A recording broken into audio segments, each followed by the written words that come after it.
on the second day, I realized that you need to relax. I mean, you're on vacation and everything, right? But you need to visit the Colosseum. You have to. You Google Rome and that's the first thing that comes up. It is technically possible to visit Rome and avoid seeing the Colosseum. Then you'll have to share it with your friends. And the fact that you did not see it might get misconstrued. There's a lot of confusion about this building, so let me clear things up a little bit. It was not called the Colosseum when it was built. It was the Flavian Amphitheater, after the Flavian dynasty. The construction started under the reign of Emperor Vespasian, who looked like this, your everyday political bureaucrat, and completed under Titus, his successor. This is Titus. Then Emperor Nero commissioned a statue of himself, whose height rivaled the Statue of Liberty. When Hadrian came to power, he ordered the statue to be moved from the Palatine Hill, where he lived, to the Flavian Amphitheater, because it was spoiling his view, it was getting on his nerves. Hadrian was a man of excellent taste. Eventually the people of Rome dubbed it the Colossus, and because it stood beside the Colosseum, that's how the Colosseum got its name. Now that is the view of it which they show us in movies and TV series and whatnot, but that's not where the action takes place. It's a view from the top, okay? The action is down there, because that is where the metro station is. Yeah, one thing about the metro, the Rome metro is different from like anything else I've seen around the world, in that it does not have the third rail. Romans do not believe in the existence of a third rail. They've never seen it, heard of it. Rome metro trains get their electricity from the overhead cable through the pantograph. Check this out. There's your pantograph and the overhead cable. You emerge from the metro and there it is. There is a couple of arches in the area. This would be the Arch of Constantine, the emperor who made Christianity the official religion of the empire. You'll need to spend some time standing on this line and then going through the metal detector.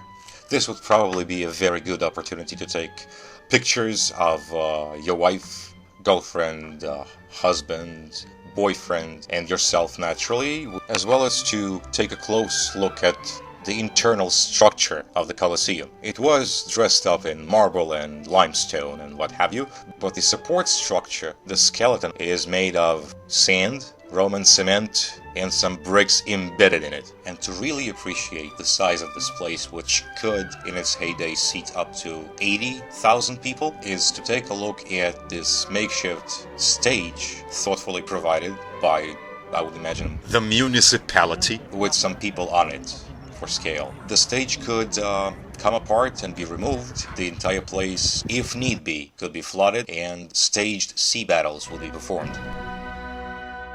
Now you have to continue on, to get everything over with. You have to go through the forums. I can't wait. Yes? You got a problem?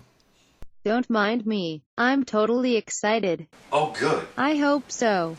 What is a forum? A forum, well, basically think of a mall, a shopping mall. To the shopping mall add a couple of theaters, a few temples, elegantly designed streets, and some good architecture, and there you have the Roman Forum. Each emperor thought that if he could build a forum, his name would be carried through the generations, not by just by the aristocracy, but also by the commoners, by the plebeians, because they would be going to the forum every day.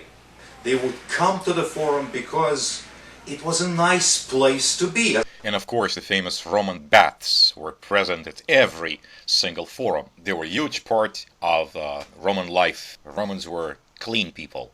The Roman lunch, also known as the siesta, is like anywhere from 3 to 5 to 6 hours or whatever. The afternoon thing was back then, is today, and that is one aspect of Roman life that other countries should at least try to emulate. It makes sense. It makes a lot of sense. Because, productivity in the afternoon is a joke. So you officially enter the forums through the Arch of Titus.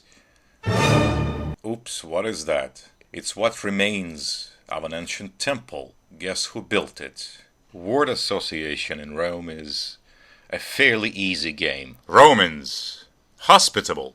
Grass. Green. Coffee. Good. Fountain. Bernini.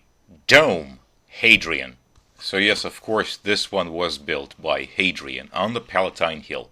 The Palatine Hill is where Rome officially began. It was the most prestigious place in Rome. The aristocracy kept building palaces there, and eventually they ran out of room, so they decided to extend the summit by building these walls around it. And you could see all of the forums from up there. This could have been a whorehouse. The original temple was built by Emperor Antonius Pius, and he dedicated it to his deceased wife, Faustina the Elder. The church is rumored to have been built sometime around the 7th century. It's called the Church of San Lorenzo in Miranda. This would be the Temple of Vesta, which would be the house of the Vestal Virgins. Only virgins were allowed inside, and their task was to keep the fire going inside, and this fire symbolized the power of the empire. And these are some Christian structures from the imperial days. As you can see, they did not fare much better than their pagan counterparts. So just when you were hoping that you were finally done with all the ruins and could now enjoy city life and everything, and here's a beautiful view of the Colosseum, you emerge from the Roman Forum and you encounter Nerva's Forum and then Trajan's. Trajan's Forum is right next to Piazza Venezia, and the main attraction there is, of course, the Column. It's the first one of its kind. When Trajan conquered the Dacians for the second time, he really smashed them. He erected this column, and the designs, the sculptured pictures around it, spiraling all the way to the top, tell you the history of the campaign, and not just the battles, but all the plotting and the intrigues and the bribes and the men and the women surrounding that campaign. It was Trajan's wish that after his death, his ashes be buried under this column. Trajan was Hadrian's uncle and immediate predecessor as emperor. Now that you're done with the forums, you'll need to get some food. You hear a lot of things about food in Rome. You can't really impress a New Yorker with the quality of your food. You can't. That's not what Rome is for. If you want great food, come to New York. That said, there are a couple of places in Rome that I'll point out to you eventually that are pretty good. The two things that do stand out, though, are the wine, because it's cheap in Rome, and also the coffee. It's cheap and divine. You'll have to visit the Barberini museums. The greatest thing is that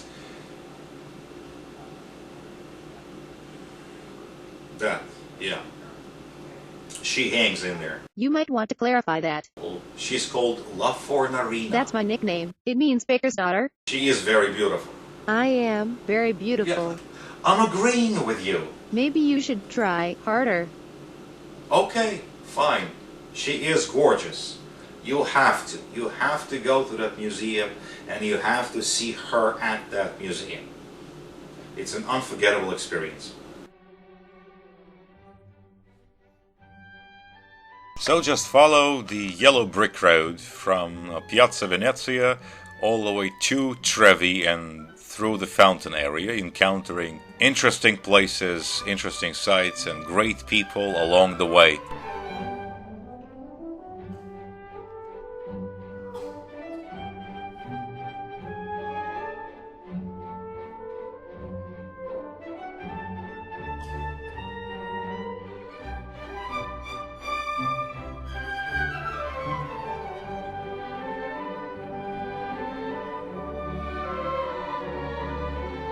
You will of course see the fountain again, like an old friend. Here's a fig trees growing in the middle of the street.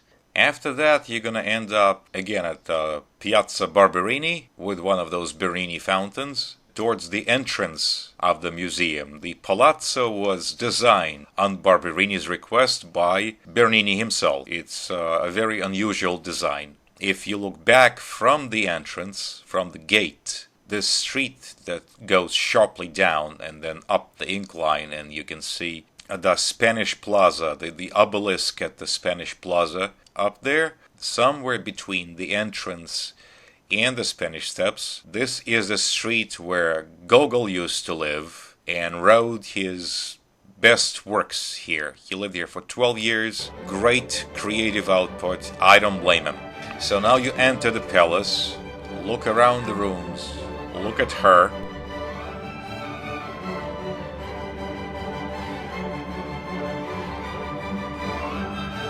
And in the evening you will again visit the Republic Plaza and see the Bernini Fountain.